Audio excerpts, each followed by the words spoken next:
Theology is always faced with a double requirement. It must be faithful to its sources, but it must also use its sources to answer the questions faced by people in the world. The topic of refugees has the power to show that theology can speak to the contemporary situation without sacrificing its depth or compromising its values to conform to today's society. In this video, I'm going to do the following things. First, I'm going to describe the global situation of refugees. Second, I'm going to look at what the Bible has to say. Third, I'm going to apply the Bible's insights to the present day. Finally, I will recommend some resources for going deeper. According to the statistics from the United Nations High Commissioner for Refugees, or UNHCR, the number of forcibly displaced people went over 100 million in 2022. This is more than there ever have been before in history. This is partly explained by global population growth, but there's more to it than that. War has always been the biggest cause of displacement. The war in Syria, the war in Ukraine, the Middle Eastern conflicts have displaced millions. Another factor is cruel dictatorial regimes that people flee from to seek their freedom. This is what is going on in Eritrea, Afghanistan, and Venezuela. But wars and oppression are not modern phenomena. Why so many refugees right now? I suggest two main reasons. First, the effects of global warming are making parts of the world uninhabitable, compelling whole societies to flee and seek a home elsewhere. All predictions agree that the numbers of climate refugees will grow in coming decades. Forced migration and climate change, two of the biggest challenges we face, are deeply interrelated. Second, the modern nation-state system has left no corner of the habitable world unclaimed or unprotected. Since the beginning of human history, there have been people forced to flee their homes because of war or famine. But before the modern era, it was much easier to move and settle somewhere else. With the modern era came an international system of nation-states, which divided up the world without remainder.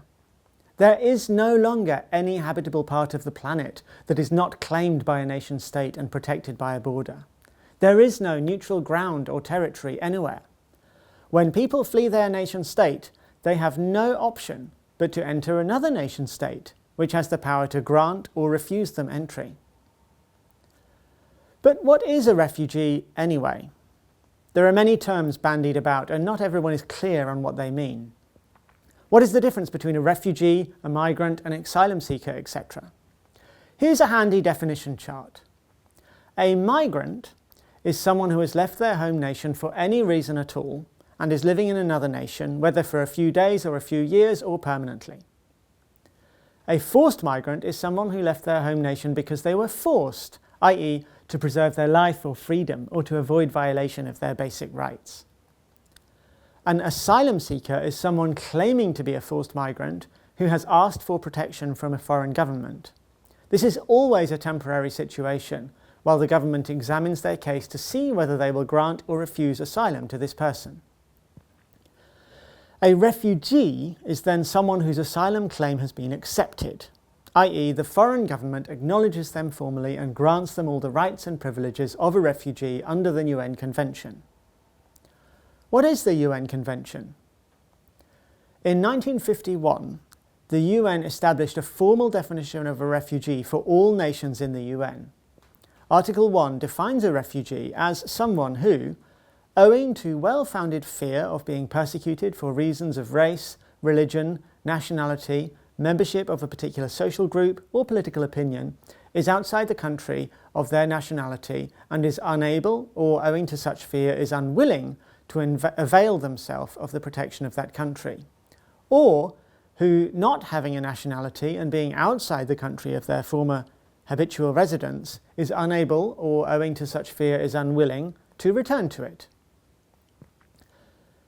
There are some problems with this definition. It is missing some of the reasons someone might be persecuted, but it also ignores that people might flee their nation for reasons other than persecution, famine or climate change, for example. In this video, I'm going to go with a slightly broader definition of a refugee, which is someone who has fled their home because of any kind of threat to their life, safety, or freedom. In other words, someone who was forced and who would have stayed at home if they reasonably could have. If you're interested in the basics of refugee studies, I would recommend starting with these books. They're all accessible and short and help map the terrain for a beginner. And it's well worth learning about. There's no doubt that this is one of the greatest crises of our time. It's not primarily a crisis for wealthy Western nations worrying about mass immigration. It's a crisis for the people who have lost their homes, their livelihood, their way of life through no fault of their own. Many have lost family members or don't know whether they are alive or dead, and all of them have to face the prospect of rebuilding their lives in a foreign and often hostile culture, where they don't speak the language and their qualifications are usually not recognised. Being a refugee is traumatic, a massive disruption of anyone's life, and not something anyone would choose. It ruins people's dreams, destroys their security, and tears families apart. That is why refugees are among the most disadvantaged people in the world. And that is why it's a crisis that there are so many of them. It's a crisis for us, not because they threaten our way of life, but because their existence challenges us with the question, what are you going to do? How are you going to respond to this? It's with that question in mind that we now turn to theology. Can theology guide us in understanding and responding to this crisis? My contention in this video is an overwhelming yes to that question, in so many ways and at so many levels. Now, I'm not the only one who thinks this, but not everyone who thinks this agrees on precisely what a Christian approach to refugees might be. Consider the example of Viktor Orbán, the Prime Minister of Hungary. In 2018, Orbán gave a speech in which he compared liberal democracy to Christian democracy and said that Christian democracy must be illiberal. What does he mean by this distinction? He explains where liberal democracy favours multiculturalism, Christian democracy gives priority to Christian culture. This means that where liberal democracy is pro-immigration, Christian democracy is anti-immigration. For Orbán, then, the Christian response to mass migration, he doesn't talk about refugees but about migrants, is to defend Christian culture by keeping Muslims and other competing cultures out as much as possible. The goal is to preserve European national identity from the multicultural threats that immigrants pose to it. Similarly, in America, many evangelicals think that the Christian response to immigration is to fight against it, to protect Judeo-Christian values from being undermined and overwhelmed by immigrants who don't share those values. They see America as a Christian nation that is under siege by foreign ideologies, and they must fortify the borders to preserve the pillars of Western society. These evangelicals will insist that government is ordained by God and required to serve and protect its own people first and foremost. National borders are given by God and should not be erased in a liberal ideology of open borders. It is good for each culture and nationality to remain where it is, not to try and mix all the cultures together in a big melting pot. Refugees may be in a desperate plight, but it's not our problem and not the government's problem. The government should be focusing on its own internal affairs rather than trying to save the rest of the world. These points raise a number of questions about the place of nations, borders, and governments from a Christian point of view. They also raise a large looming question about the relationship between church and state and the extent to which Christians should use political power to further their own interests, as well as what their own interests ought to be.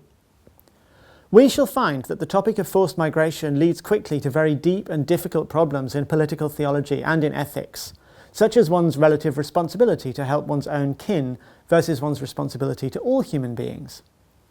How do we even begin to answer this question?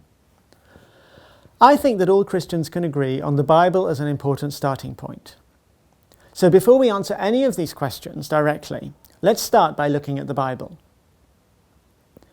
If you're like me, before I began my research in this area, you may never have thought that refugees are a properly biblical topic. I thought I knew the Bible pretty well, and I'd never considered that it has much to say about refugees. But what you find in the Bible depends a lot on what you're looking for. That's a basic principle of hermeneutics, which I talked about in my previous video on Paul Ricoeur. It wasn't long before I started to realize that the Bible is absolutely packed with stuff to say about refugees. Forced migration is one of the most dominant themes throughout the whole biblical story. A scholar called Leslie Hopp once called the Bible a literary tapestry woven from the stories of migrants. Migrants wrote the Bible, and the Bible is about migrants. Most of these are not only migrants, but forced migrants, i.e. refugees. Almost all the major characters of the Bible are refugees. Abraham first chooses to leave his home in response to God's call. That makes him a migrant. But a few verses later he is forced to flee because of a famine, so then he's a refugee. Jacob is a refugee, fleeing his brother's anger. Joseph is a refugee, a trafficked slave sold by his brothers. Moses flees Egypt as a young man after murdering someone. David is a refugee twice, first when his life was under threat from King Saul, second when his son Absalom launched an insurrection. Elijah fled Jezebel's wrath and left Israel. Jeremiah, Daniel and Esther are all refugees in the Great Exile. And speaking of exile, let's have a look at some larger themes in the Bible which involved forced migration. Have you ever noticed that the three most theologically significant events in the Old Testament are about forced migration? First off, Genesis 3 and the fall. Adam and Eve are refugees, forcibly displaced from the Garden of Eden. And theologically, since we are all connected to Adam and Eve, that makes us all refugees in a way. We are all exiles from Eden, traumatized by the sinful and hostile world we are living in, longing for the home we were ejected from due to our sin. Second, the exodus from Egypt is a forced migration event. The people of Israel flee an oppressive regime that enslaved and persecuted them for 400 years because of their ethnic and religious identity. Ask any Jew. The Exodus is the founding event of the people of Israel, the place where God's salvation and love for his people is manifest. This crucial turning point in biblical history is also about Israel as refugees. Third, the exile is a forced migration event. Because of sin, the people of Israel are invaded, conquered, forcibly removed from their land and taken to another land. What about the New Testament? One of the first things that happens after Jesus is born is that his family is forced to flee to Egypt in the face of life-threatening persecution from King Herod. Yes, Jesus was also a refugee. You've probably heard that before. It's so often pointed out that it's become a bit of a cliché, but few people stop to consider the implications. One person who does is Glenn Butner in his book Jesus the Refugee, a really excellent and accessible read that I highly recommend. Butner's book is an extended thought experiment that asks what the Holy Family's flight to Egypt might have looked like in the contemporary international context. They would have faced the challenge of trying to cross militarized borders, fortified with guards who do not shrink from violence to prevent immigrants from entering. Now, they would have qualified as refugees under the 1951 Refugee Convention, but modern-day law courts are unlikely to have recognized them as such due to the lack of documentation and the discrepancies in the historical account of their flight. These are the very same discrepancies that lead biblical scholars to doubt its historicity. Butner concludes, if the Holy Family was seeking protection from Herod through the refugee system today, it would be unlikely they would ever receive it, either waiting in a camp or urban area for years on end in hopes of resettlement, facing violence that prevented them from seeking asylum as provided for in the law, or else choosing to live as undocumented rather than navigate the system. I also wrote an article that tries to push past the cliché Jesus was a refugee and into some constructive Christological work. You can find that article in the journal Modern Theology. I argue that Matthew presents Jesus' refugeehood not as an accident, but as an essential part of the salvation story, just like the crucifixion and the resurrection. In other words, in order to be the Messiah, Jesus needed to experience refugeehood. Why? Because Jesus identifies with the displacement of Israel in Egypt, of all humanity in Eden, and of Christians as aliens and strangers in the world. And if we identify with Jesus through baptism, we are also aliens and strangers in the world. We should not see ourselves as belonging to any nation or land, nor should we think of any land as belonging to us. This was already true in the Old Testament. In Leviticus, God says to Israel, "The land shall not be sold in perpetuity, for the land is mine, for you are strangers and sojourners with me." We don't own any land or any territory. We are stewards of what God has entrusted to us to use according to God's will, not ours. In the Apostle Paul's words, we are citizens of heaven first and foremost. In the Apostle Peter's words, we are foreigners and exiles.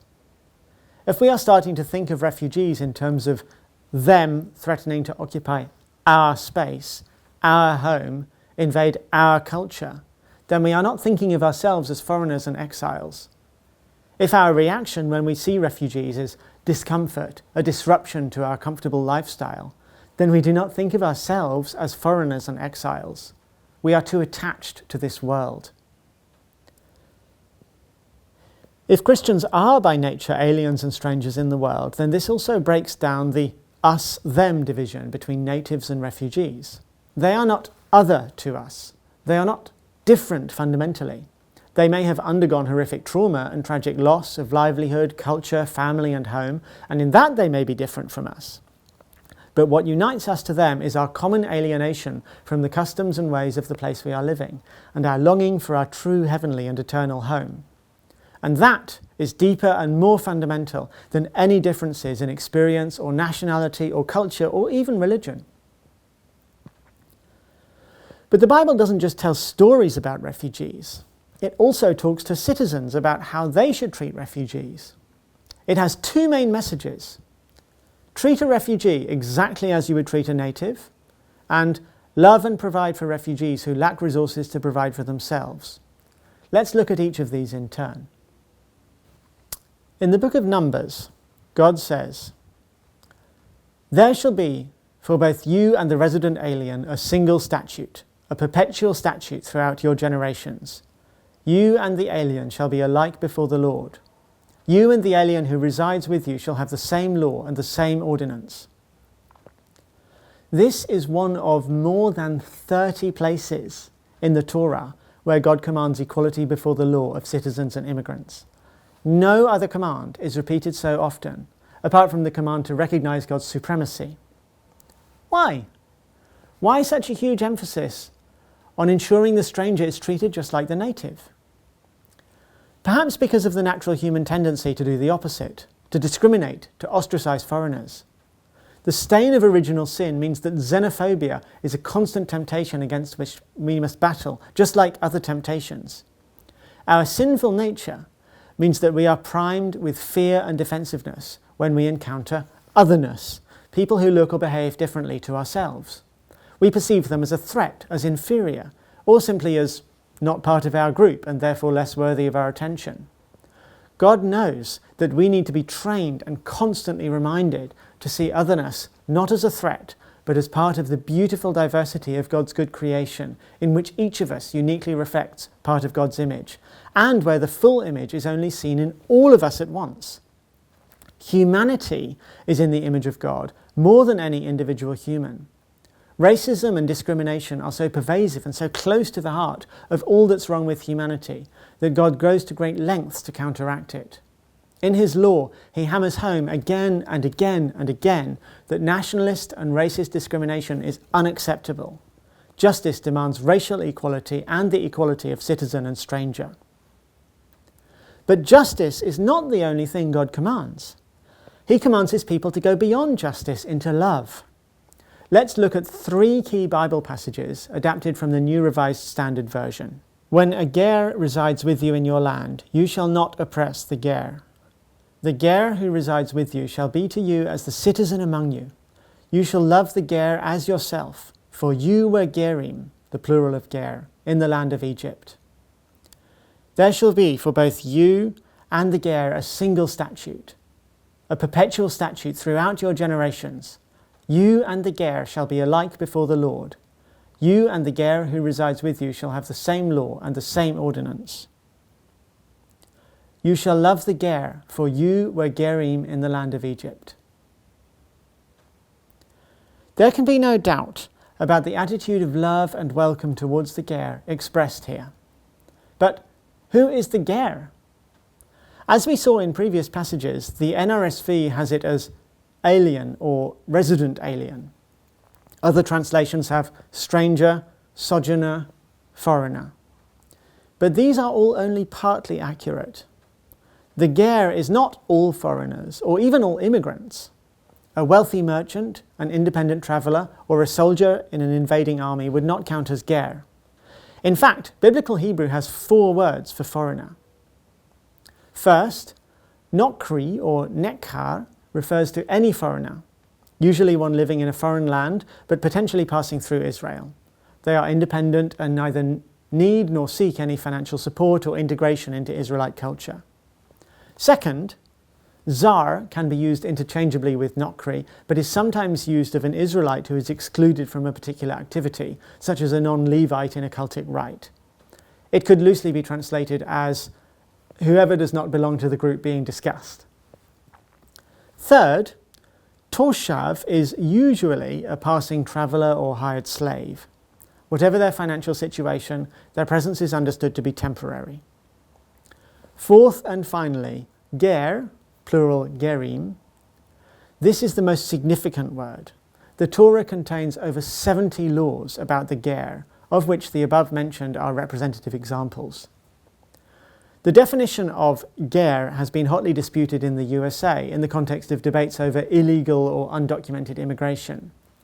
James Hoffmeyer, in his book The Immigration Crisis, argues that the ger denotes a lawful foreign resident, i.e. someone who has followed legal procedures to obtain recognized standing as a resident alien.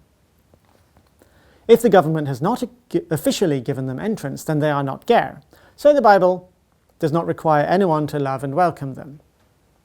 Hoffmeyer's position gives the government unregulated and absolute power to decide whom to give and whom to refuse the status of ger. The biblical passages about the ger apply only to those to whom the government permits entry. While Hoffmeyer's definition has not been accepted in academic scholarship, it has been influential in US politics. His work formed the basis of a Bible study in the White House during the 2017 to 2021 Trump presidency. The study was attended by members of the US Congress and the White House cabinet, providing a Christian justification for the government to expel undocumented immigrants from US territory. According to every other scholar of the Hebrew Bible, the ger is a stranger who lacks access to basic resources because they do not have the only 2 sources of financial stability in the ancient world: family connections and land. They are most likely a displaced foreigner, unable to return to their home.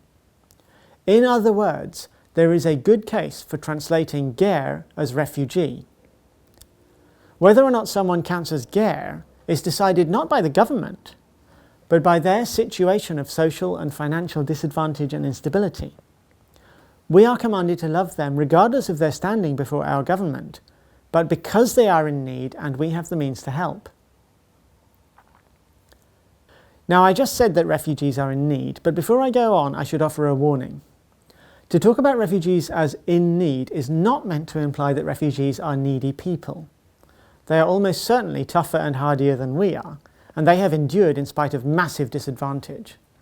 There is a danger for us to slip into a sort of white saviorism which sees ourselves as the heroes who sweep in and rescue the poor, vulnerable and needy refugee. It's not like that at all. Let me give an example. If my brother falls on hard times, I help my brother out, not because I think I'm superior to him, and not even because I think he deserves it. I help him out because he's my brother, and he's fallen on hard times. He is my equal in every way, and our unequal access to resources affects that not one iota. Refugees are our brothers and sisters. That is the biblical message. Nor should we fall into the trap of idolizing refugees either. They are not perfect. They are not all innocent or pure in motives or even deserving, if it even makes sense to talk about what anyone deserves in this context. The Bible is very clear on this too. The Bible gives us a reason to provide for refugees, and it has nothing to do with their moral standing or character or whether or not they deserve anything. The Bible says, "You shall love the refugee because you were refugees in the land of Egypt." It's not normal for any biblical law to give reasons for itself. The 10 Commandments don't have any reasons attached to them. Just do what they say or else. But this command gives a reason rooted in common experience, because we were refugees ourselves. Now, neither you nor I nor the Israelites who read this law are likely to have been literally strangers in Egypt. This law was for the settled Israelites living in their own land. It calls on them to recall their history, their ancestry, and never to forget their own oppression and slavery that would lead them to oppress and enslave others. And we too as Christians are joined to this Israelite history. We are all children of Abraham, as the Apostle Paul says. The Bible is not individualistic. The Bible, just like Pope Francis's encyclical Fratelli Tutti, sees every human being as enmeshed in a complex web of mutual influence, common guilt and common fraternity. We Christians today were refugees in the land of Egypt, and that is why we should love the refugee and provide for him or her. By now it should be clear that the welcome of strangers is close to God's heart and a non-negotiable part of the Christian ethical vision. We are not living as Christians if we neglect this core element of how God wants us to manifest his justice and love in the world. But just in case it wasn't 100% clear, we have the words of Jesus to drive it home in a very powerful way. Matthew chapter 25 is a powerful and challenging account of the criteria Jesus will use to judge all of us at the end of time. And the judgment seems to hang on how we treat other people in need. This is what it says, starting from verse 34.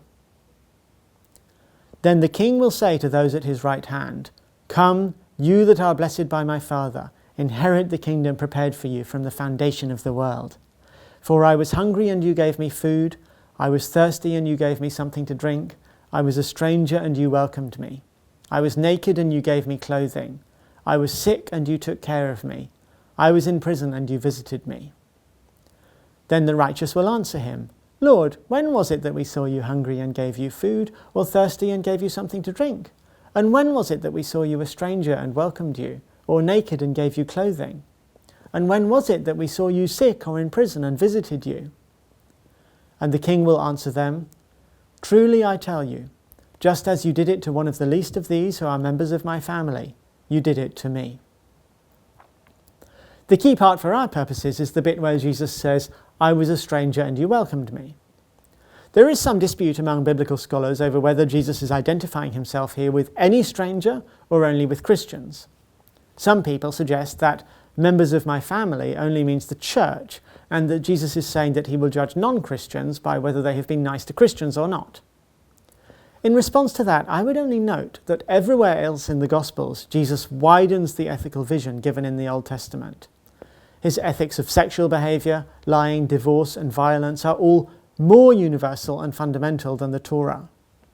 It would be uncharacteristic if, after an Old Testament command to welcome the stranger no matter who they are, Jesus were to narrow the vision instead by saying we only need to welcome the Christian stranger. Non-Christian strangers can be left out in the cold. Jesus doesn't care about them or identify with them. But even if this passage does primarily refer to Christians, biblical scholars can sometimes be resistant to the idea that a text can have layers of meaning. They prefer texts to have one meaning only. But because I'm influenced by Paul Ricoeur's hermeneutics, as is clear from the last video I did here, I see no problem with multiple meanings to a text. Perhaps Jesus is identifying himself with Christians first, and with all of humanity at a deeper level. Just as in his refugee experience, he identifies first with Israel through the Exodus, and at a deeper level with all of humanity through the story of Adam and Eve's exile from the Garden of Eden. But it doesn't really matter, because by this point we don't even need these words of Jesus to have a clear vision of what God wants us to do with strangers in need. This passage does not really add or alter the picture we've already acquired from the rest of the Bible. Really, it only serves as a confirmation, underlining one more time how a welcoming attitude to foreigners in need is a non-negotiable and essential a part of a Christian morality.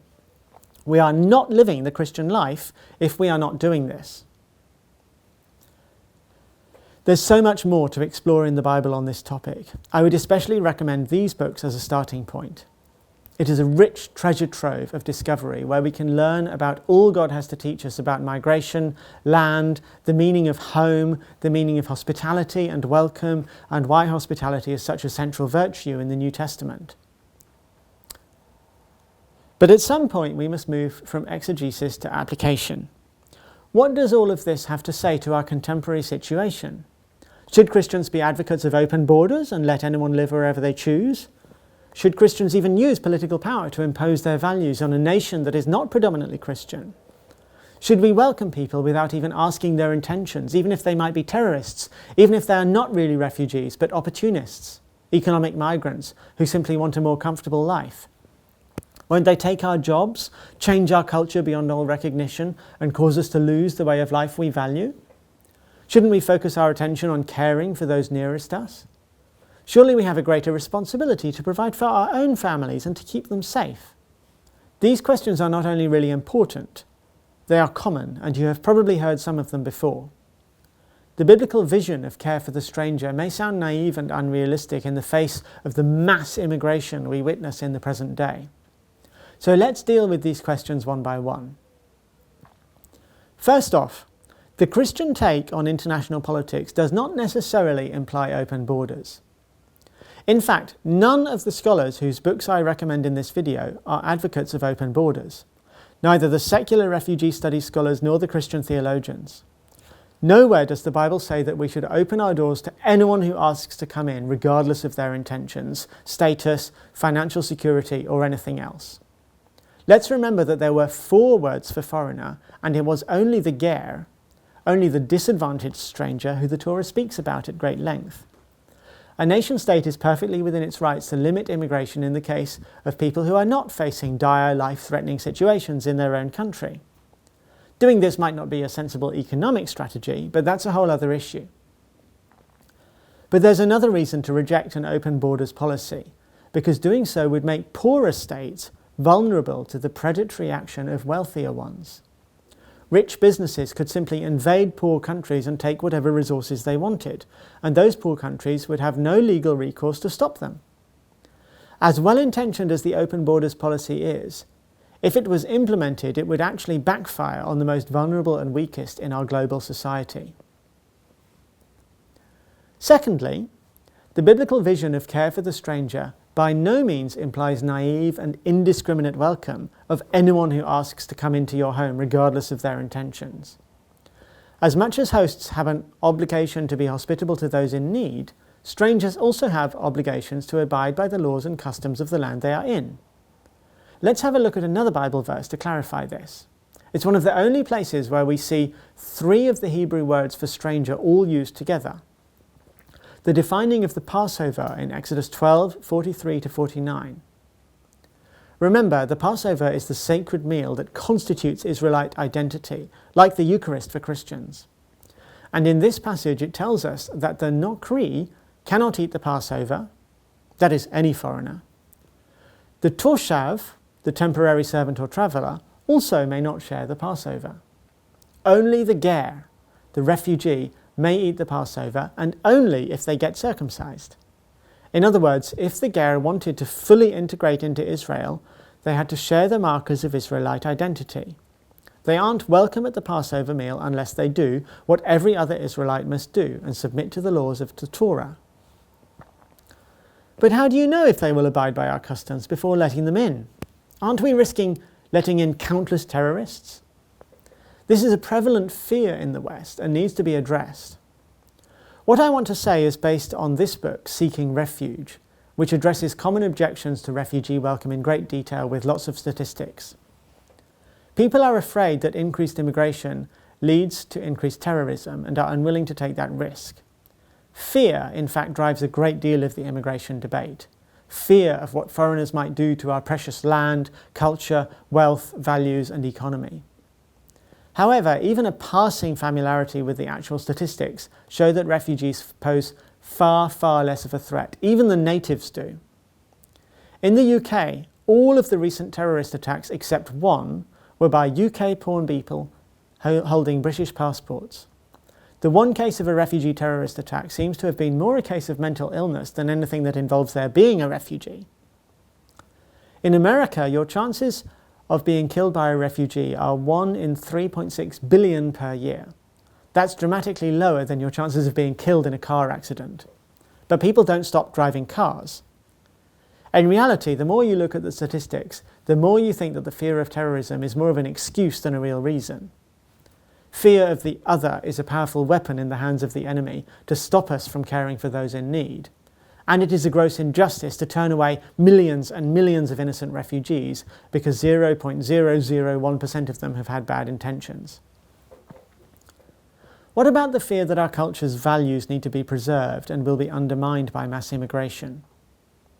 Those who worry about this need to ask themselves what values they're talking about.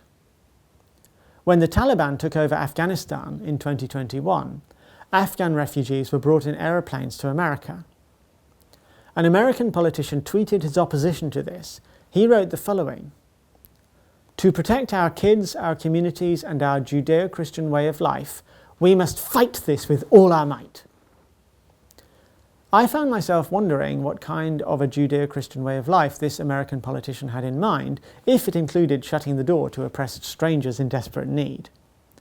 The fact is that social justice, care for the poor, and specifically care for strangers, is one of the core Judeo-Christian values, and to deny care to strangers is the fastest way to depart from our Western Christian heritage. There's also